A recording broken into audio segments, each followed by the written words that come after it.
Hey sports fans, Coach Nick here and welcome to BBallBreakdown. A pretty interesting game broke out in Game 1 of the NBA Finals last night, and it sounds like a lot of people are writing off the Cavaliers already.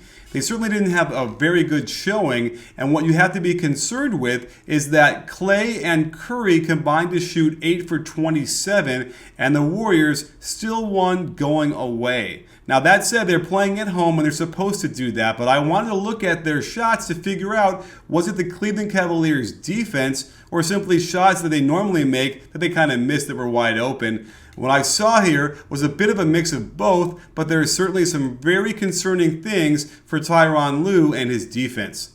And before we get to the footage, I want to tell you about our friends over at SeatGeek because it is the best place to buy sports and concert tickets.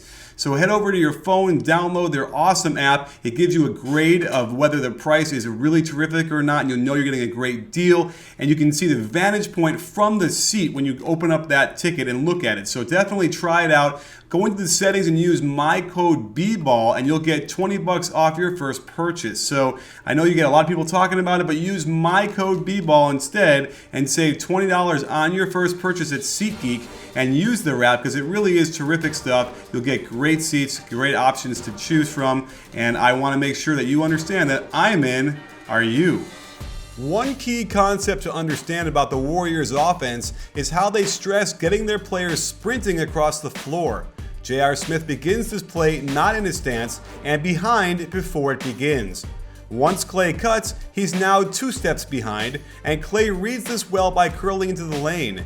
Once this pass gets there, the defense has been compromised. Klay should have lobbed to Bogut for the dunk, and he also had a wide open Draymond Green in one of his favorite spots for a 3. Instead, he turns this into an ill-advised one-handed fadeaway. The Warriors got clever and inverted the Curry-Green pick and roll, and Tristan Thompson had plenty of room to go over the top and not force a switch here. He's in good position, but when he reacts to the jab, he slips, hand down, man down, splash. In transition, I like how Kyrie denies this quick entry pass to Steph. However, J.R. Smith doesn't sprint fast enough to get to Klay, who gets a wide open three-pointer that misses off the back rim.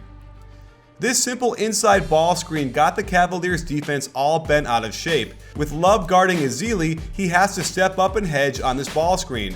The Cavaliers were prepared for this, but the rotation they used is interesting to say the least. Thompson, who was guarding Draymond, rotates to the roll man. The moment of truth is, where does Love need to go? He's pretty slow of foot, and yet they rotate LeBron up to the top and expect Love to get all the way to the weak side to pick up Iguodala. However, the Warriors are already into their next action, a 2-on-1 pin down for Steph, leaving Kyrie all by himself to defend this. No way.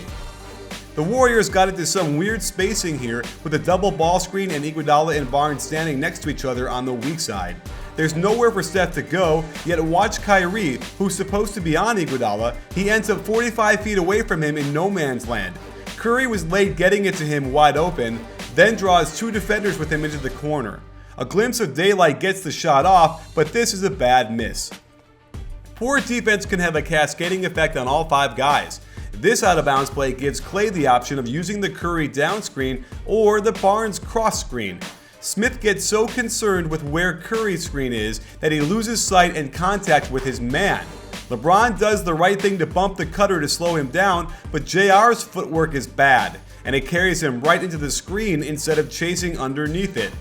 Rather than correct this by chasing Klay, he tries to shoot the gap over the next screen, and this just forces a switch. Love has no hope to contain this, but does a poor job anyway with his feet on the closeout, and Klay gets right into the lane for the and one. The Warriors took advantage of any chance they could get to screen Curry with Love's man.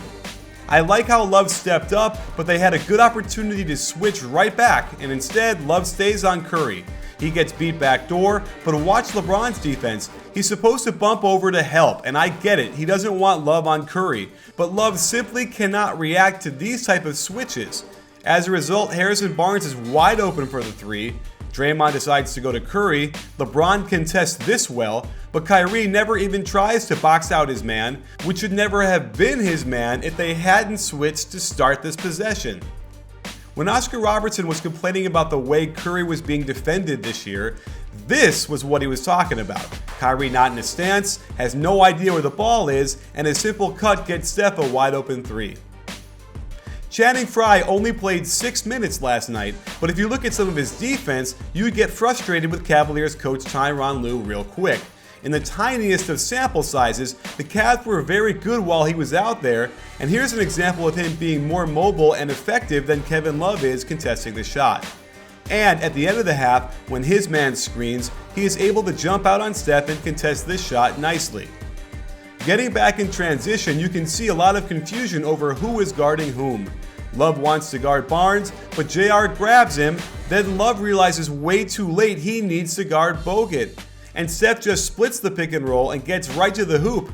Credit Thompson for the effort, but there's no excuse for missing these 2 shots by Curry. One of the Warriors' best actions by far is the low post entry elbow split with Curry and Klay. Even when they switch it correctly, Kyrie's position leaves him susceptible to the backdoor, and definitely credit Thompson for saving the day with this block.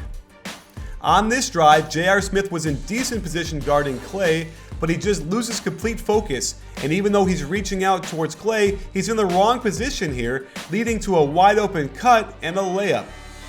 The Cavs continue to switch many off-ball screens, and this shouldn't be too much of an issue when it's Steph and Klay. Thompson can guard Draymond, but they now get him into a pick and roll with Klay, who has Kyrie on him after that switch. There was no need to switch this at all, and on the slip, Klay gets a look, but more Thompson goodness to contest this violent miss. Curry gets out into the open court, and Dellavedova simply can't even try to reach in at all. LeBron steps up nicely, but then lets Steph drop this down on him, which might tell you how all those minutes have added up over the years. The Warriors try to find the Klay-Curry split all around the court, and this one is a wing entry split. The Cavs have been switching this all night, so why does Kyrie stay with Curry? JR is probably asking that too, as he gives up a wide open look to Klay. The Warriors run motion weak into an inside ball screen, and there's no other way to describe this hedge by Love. It's horrific. He jumps out way too high, and Curry gets right to the hoop. Credit Jefferson for terrific help defense. The best option for Curry would have been to hit Klay in the corner. On this handoff, LeBron doesn't switch fast enough, but they dodge a bullet when Curry doesn't look to shoot it. They work it to Iguodala in the high post, and they get a split on the weak side. Jefferson needed to move in the direction of the ball as soon as it was passed to the post, so he'd have more room to get around this screen. Somehow, Love recovers well enough to contest and help force this miss, And as the game ticked down toward its conclusion, you could see the frustration on Curry's face at his poor shooting game. So he takes it out on Kyrie by stepping back on him for this tough and nasty three. The exclamation point comes when Kyrie goes for the offensive rebound, putting him way out of position getting back. No communication, and JR is left to guard 2 people, and that's all the room Klay needs to knock it down.